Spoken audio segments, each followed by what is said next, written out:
Nah, kita coba. Nyi Makuy nyarita jeung Moka Ciamis.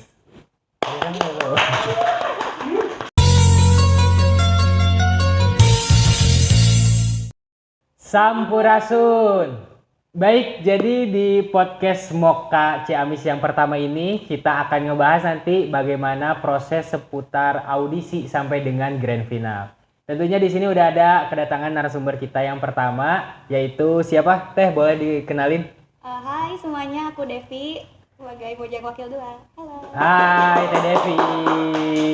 Nah, Teh Devi ini nanti akan bercerita seputar proses mulai dari pendaftaran sampai dengan grand final gitu. Nah, kita juga nanti akan kedatangan satu narasumber lagi, yaitu mentor kita, mentor Mojang Jejaka Kabupaten Ciamis, yaitu Papi Ihsan.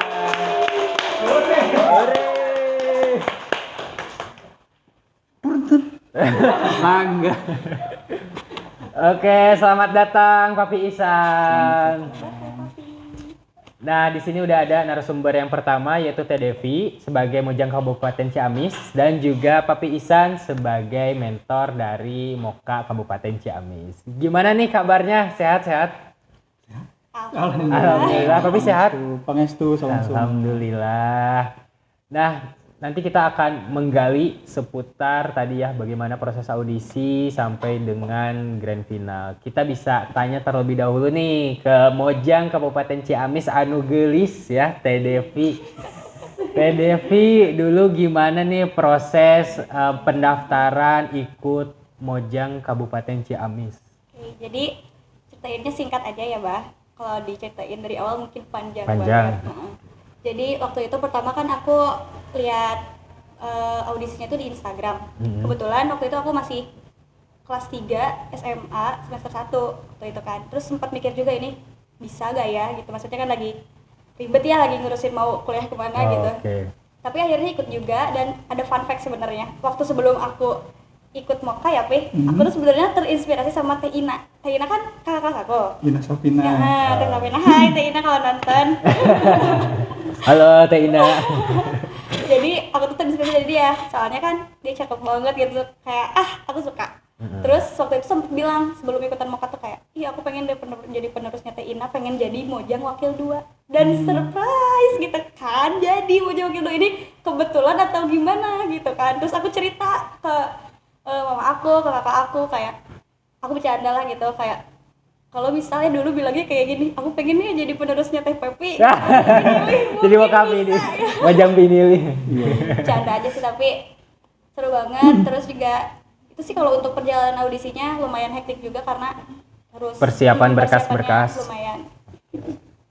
Oke, itu tadi dari proses Teh Devi dalam proses pengumpulan berkas untuk pendaftaran jadi Mojang Kabupaten Ciamis. Kita tanya nih, kira-kira setelah daftar kan lanjut ke audisi ya. Nah, dalam audisi ini kira-kira apa hal yang bikin challenging buat Teh Devi? Kalau untuk yang challengingnya sih pasti ya waktu Q&A itu, waktu kebetulan Papi waktu itu juga Pas naik yang lantai 2. nanya juga, di situ bener-bener deg-degan banget. Waktu itu juga aku Ditanya apa?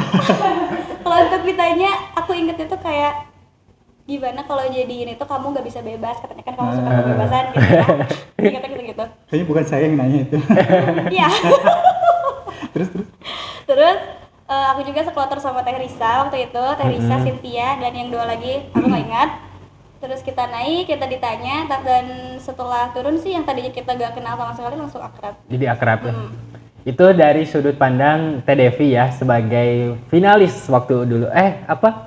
Peserta audisi kalau dulu belum jadi finalis. Nah, kita sekarang coba tanya dari sudut pandang Papi Ihsan sebagai mentor kita, atau yang dulu berarti sebagai Dewan Pembina atau juri selama proses audisi. Gimana nih Pi? Hal apa yang jadi challenging buat menseleksi peserta Moka 2022? Oke, sebelum masuk ke tantangan apa sih yang paling berkesan gitu ya buat teman-teman Dewan Pembina waktu itu? Sebetulnya teman-teman harus tahu bahwa proses pra audisi itu dilaksanakan hampir 2-3 bulan. Jadi sebelum audisi dibuka itu kita melaksanakan roadshow ke berbagai sekolah, ke berbagai spot-spot tertentu untuk ngabewarakan bahwa di Ciamis itu akan ada Pasang Giri Mojang Jajaka Kabupaten Ciamis tahun 2022. Dan dari yang hanya daftar 30 orang, mungkin salah satunya kamu. 30 orang itu berkembang sangat pesat dalam 2 bulan pembukaan pendaftaran itu hampir 200 lebih. Oke. 200 lebih orang. Tepuk tangan dong. 200 lebih orang pendaftar dan itu terregistrasi ulang hanya 187 yang ikut audisi dan datang pada saat proses audisi. Yang jadi tantangan terbesar bagi kami Dewan Pembina itu adalah ya kami harus one by one satu-satu menguji kualitas sama kompetensi teman-teman yang 187 orang itu. Lumayan. Gitu. Kebayangkan dari yang hari pertama semangat banget gitu ya, seger banget, di hari kedua udah mulai banyak karena saking banyaknya yang berkualitas. Karena di tahun 2020 ke 2022 itu kan vakumnya 2 tahun. Jadi pas begitu 2 tahun ternyata banyak yang dipuyem, potensinya banyak yang bagus-bagus gitu. 187 ditanya satu persatu dengan juri berapa ya? 5 ya? 5. Hampir 5 orang. Nah itu harus satu-satu. Jadi gimana caranya buat memastikan bahwa anak ini tuh layak dan masuk ke karakter apa yang kita cari sebagai Mojang Jajaka Kabupaten Ciamis. Yaitu tantangannya satu persatu 187. Tepuk tangan dong buat Dewan Juri kita. Itu terbesar. Oke, tadi udah dijelasin sama Papi ya terkait dengan hal yang jadi tantangan oleh Dewan Juri selama proses audisi menseleksi kurang lebih 187 peserta yang jadi hanya 30 finalis, 15 pasang. Nah, kita tanya lagi ke Papi Isa nih. Apa nih Pi itu kan? Kita kepo nih para apa ya, berarti sekarang udah jadi Mojang Jajaka Kabupaten Ciamis 2022 yang udah jadi Moka 2022 ini kepo nih. Kira-kira apa sih Pi Dewan Juri? Alasan Dewan Juri memilih 15 pasang ini? Karena nggak ada yang lain? Nggak, bercanda. Jadi kenapa dari 187 itu memang kita hanya mencari 15 pasang dan itu sangat debatnya sangat alot tuh Pak. Jadi memang karena potensinya jauh lebih bagus dari tahun 2020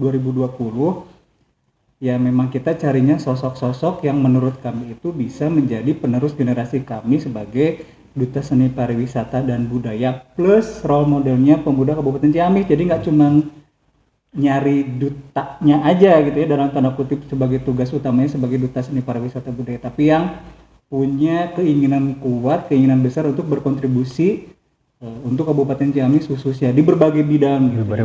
Kayak sosial, lingkungan, kemasyarakatan gitu. Makanya yang dicari itu ya selain kalau fisik mungkin antara relatif dan kewajiban ya. Udah karena harus rausen ditinggalina gitunya, harus indah untuk dipandang juga gitu ya. Tapi gimana teman-teman ini juga punya kualitas yang lain gitu, bakat yang bagus, public speaking yang mumpuni, kemudian keinginan belajar yang kuat. Dan saya yakin pada saat peserta audisi banyak kok teman-teman di sini yang nggak bisa bahasa asing misalkan atau bahasa Sunda yang halus karena setiap kesehariannya tidak menggunakan bahasa Sunda yang halus misalkan. Tapi begitu kita lihat di proses audisi ini ya benar-benar dilihat dari mulai gestur ya, kesundaannya. Jarang-jarang kan anak sekarang pada saat audisi punten gitu. Nah, itu tuh udah dilihat banget. Itu yang dicari tuh yang kayak gitu, yang unik-unik, yang justru anak muda sekarang tetap nyunda ya. Tetap nyunda gitu, terlupakan. Nah, yang dicarinya yang ya inilah contoh-contoh yang dicarinya. Gitu. Dari sekian ratus orang yang Anda sisihkan. Oke, tepuk tangan dong. Oke, tadi udah proses audisi. Berarti kan kalau misalkan udah audisi nih lanjut ke proses apa? Berarti pra-karantina ya, Pi? Sebelum karantina. Nah, sebelum karantina itu kita ada beberapa kegiatan. Boleh dong, Teh Devi, kegiatan apa aja sih yang dilakuin sama para finalis Mojang Jajaka Kabupaten Ciamis 2022? Jadi sebelum karantina yang offline ya, jadi kita tuh ada runtutan kegiatannya. Di antaranya sih ada catwalk sama unjuk kabisa ya Pi waktu itu. terus ada pemotretan juga untuk baju adat, terus untuk casual look juga, dimana itu tuh pertama banget buat aku. Seru nggak tuh? Seru nggak? Seru banget, apalagi yang unjuk bisa karena pertama kali aku ikutan kan untuk Mojang Jejaka Ciamis dan menampilkan di depan keluarga aku. Jadi tuh fun fact lagi, aku tuh belum pernah nyanyi disaksiin sama keluarga aku. Wah. Itu pertama kali aku nyanyi disaksiin sama mama, sama kakak, sama abang aku, dan jadi suatu kebanggaan gitu sih. Suaranya juga bagus loh. Tangan dong.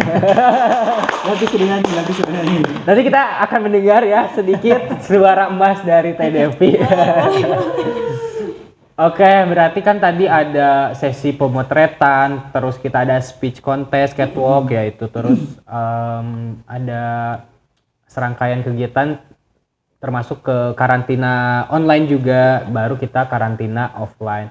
Nah, menurut saya juga nih sebagai peserta atau finalis dulu pas pemotretan justru kayak kagum gitu sama panitia teh. Wah, ternyata prepare-nya sesiap ini gitu kalau dilihat dari sudut pandang finalis gitu ya Pi. Dari mulai kostumnya yang disiapin, terus pemotretannya dan segala halnya itu bikin kayak semangat gitu buat ikutan terus audisi sampai proses ke grand final. Terus kita coba cari tahu lagi nih, mungkin dari Papi. Dulu nih Pi, kan Papi juga ngajarin ke kita ya Pi, sebelum karantina offline itu kita disuruh untuk belajar buat catwalk, terus belajar buat speech contest. Nah, ada hal-hal yang apa ya, yang Papi teh gregetan gitu nih sama anak-anak Moka 2022 teh gitu. Ada nggak Pi? Kalau gregetan, ini mau jujur mau bohong? Jujur kan nih? Jujur. Jadi gini, Jujur cara Pi. kalau tadi Devi mainnya fun fact, saya juga mau main fun fact.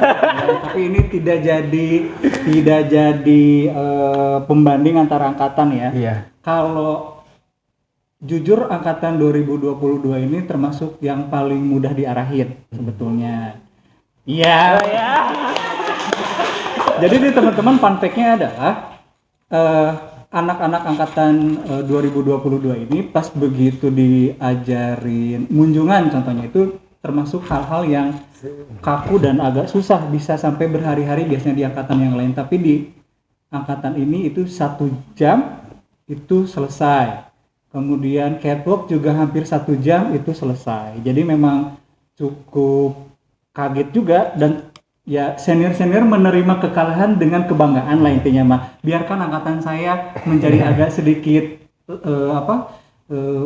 butuh waktu untuk mempelajari hal-hal tersebut, tapi di angkatan saya menciptakan generasi baru yang ternyata lebih adaptasinya lebih cepat. Jadi angkatan sekarang gregetnya justru bukan greget bisa justru gregetnya karena itu kan cepat bisa. Cuman yang paling greget mungkin ada satu hal yang bikin agak bukan greget natunya bikin penasaran itu adalah justru harus challenging ini teman-teman ini. Jadi setiap besoknya nih apalagi nih sesinya gitu, kita lihat lagi apakah secepat itu atau tidak adaptasinya.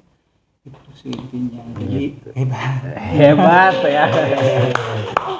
Oke, tadi kan udah nih pra karantina dijelasin ada kegiatan apa aja, terus dari Papi juga disampaikan apa hal-hal yang ya ibaratnya bisa bikin kagum angkatan 2022. Mungkin ini bisa jadi apa pembelajaran buat ada di sini calon-calon next Moka selanjutnya pasti ada. Harus bisa disiapkan juga, bisa disiapkan dari sekarang. Jadi nanti pas audisi bisa lebih banyak belajar lagi sama Papi. Oke, masuk ke proses berarti sesudah pra karantina masuk ke karantina offline. Ini adalah salah satu hal kegiatan yang bisa dibilang seru banget nih buat para finalis. Banyak kenangan, banyak memori. Cuma berapa hari ya, Pi? Kita cuma 4 hari ya, 4. Jumat, Sabtu, Minggu, Senin pulang. 4 hari tapi cukup berkesan banget buat para finalis. Kita coba cari tahu nih dari Teh Devi, gimana proses karantina, seru apa enggak? Seru banget. Kenapa seru aku banget. jawab seru banget? Iya, kenapa? Coba. Soalnya pertama kali. Pertama kali ikutan karantina kayak gitu. Terus juga gak tahu kenapa feeling aku tuh sama kalian, hai semuanya. Itu enak gitu. Jadi kekeluargaannya tuh dapat. Jadi kalau aku tuh orangnya kalau udah nyaman pengen bareng-bareng terus gitu. Itu yang buat aku tuh kayak kangen, pengen lagi karantina gitu. Yakin, mau karantina yakin. Serius. Tapi walaupun di sampingnya ada hal-hal yang mungkin bikin aku kayak Aduh deg-degan gitu, takut. deg-degan gitu ya. Terus juga aku tuh ngerasa ada hal yang aneh waktu kita di atas ya Pi. Waktu apa ya, proper test kalau nggak salah. Fit and proper test. Nah, kan di situ Kang Jaeng, hai. Kang Jaeng. Cilian. Kang Jaeng kan di situ ngepel lah gitu ya Pi. Anehnya aku bisa mikirnya tuh kayak inget ke mama aku dong. Mama aku kan sering banget kayak marahin aku tapi dalam hal yang baik ya. Jadi ingat pas turun tangga aku nangis, aku sekamar sama Ambulia sama Dinda juga waktu itu, langsung cerita gitu, langsung inget mama gitu kan. Jangan nangis sih, jangan nangis. Gitu. Gitu sih. Jadi berkesan banget ya proses karantina Moka 2022. Itu dulu kita karantina tempatnya di BKPSDM. Nah terus apa nih, ada kenangan atau bestie nggak nih selama karantina? Jadi misalkan yang awalnya nggak kenal, nggak deket, terus bisa jadi deket gitu. Pasti ada sih ya, tentunya sekamar aku ya. Sama siapa aja sekamarnya? Dinda sama Ambulia. Oke. Nah mereka tuh sebenarnya gak deket sama aku sebelumnya. Jadi Dinda sama aku ini seaudisi bareng hari pertama ya Pi. Terus kalau Ambu di hari kedua, entah kenapa waktu kita udah sekamar jadi deket aja gitu. Jadi apa ya, ngikutin alur aja gitu, jadi deket gitu. Oke. Itu dari TDV ya sebagai finalis selama proses karantina. Kita tanya ke Papi nih. Papi kira-kira persiapan selama proses karantina apa aja yang misalkan dari juri atau dari para panitia itu kayak aduh apa yang harus disiapin selama proses karantina, terus mungkin apa ada hal-hal yang di luar apa ya ibaratnya kayak yang sebelumnya nggak kepikiran malah jadi kepikiran kayak kejadian kayak gitu.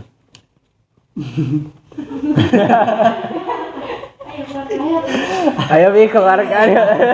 Nggak, sebetulnya gini, kalau ngebahas karantina itu nggak cukup dari dari sudut pandang Dewan Pembina aja, karena memang ada teman-teman panitia lain yang juga memang akhirnya punya cerita masing-masing dan sudut pandang masing-masing keberhasilannya di divisinya masing-masing gitu. Akhirnya terciptalah satu karantina offline tersebut gitu.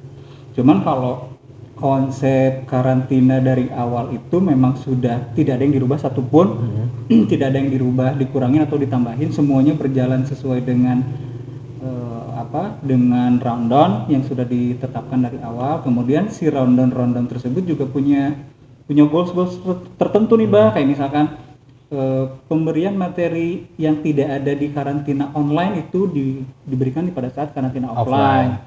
Kemudian kayak fit and proper test itu tujuannya apa, goalsnya apa. Kemudian di akhir teman-teman yang ikut prosesi yang tepung buhun itu ada goalsnya gitu. Makanya pas tadi Devi bilang goal character building ngebonding teman-teman finalis ini justru dibentuknya itu jauh-jauh sebelum karantina offline. Mungkin nggak berasa nih, nggak ngerasain teman-teman pas ikut prakarantina itu udah dibonding sebetulnya. Dari mulai latihan catwalk, makan bersama kayak gitu-gitu ya, terus photoshoot, video shoot, kemudian challenge, unjuk kabisa itu tuh udah mulai dibentuk bondingnya. Bahkan sampai karantina online yang mungkin menurut teman-teman ini agak kaku gitu ya, harus berhadapan dengan satu kotak Zoom gitu ya, tapi benar-benar terperhatikan dengan baik. Justru itu saat-saat ngebonding teman-teman pada saat karantina offline itu kebersamaannya sudah kebentuk, jadi udah nggak ada. Saya nggak tahu, mungkin di benak teman-teman jadi kayak lebih kekeluargaan aja. Jadi sisi kompetisinya itu nggak kelihatan, justru nggak kelihatan. Nah, yang paling agak susah di kami Dewan Pembina sama Dewan Juri itu adalah yang nggak kelihatannya itu harus kita putuskan di karantina offline gitu. Jadi kan nggak kelihatan nih, baru masih nilai bayangan gitu ya, belum, masih naik turun si skornya.